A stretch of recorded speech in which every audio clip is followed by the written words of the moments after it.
ويسعد لي مساكن يا متابعيني. ان شاء الله تكونوا بخير. رجعت كل يوم ان شاء الله فيديو جديد. اذا اول مره عم تشوفوني لا تنسوا تشتركوا بالقناه وتفعلوا زر التنبيه عشان يصلكم كل شي جديد. اليوم ان شاء الله رح ساوي كبابه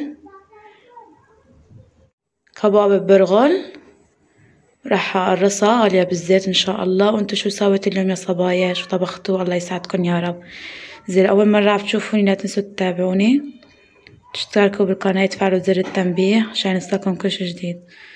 وهون عندي البرغل، نعرض نص كوب من البرغل ودعكته بايدي، طبعا ما في ماكينة. هون زاد عندي برغل، رح سوي ان شاء الله كمان شوية كبة نية. وهون ضفت عندي اللحمة، راح اضيف ملح.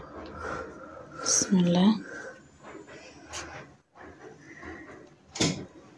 طبعا الأكلة سريعة وكتير كمان طيبة بنفس الوقت. وعندي بهار. هلا حبلش أدعكن مع بعضن.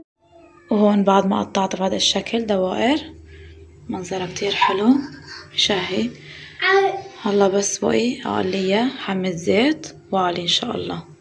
أعطوني رأيكن.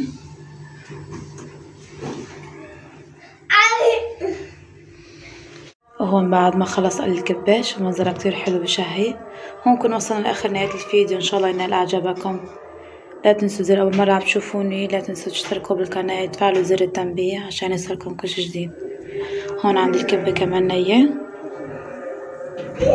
واللبن.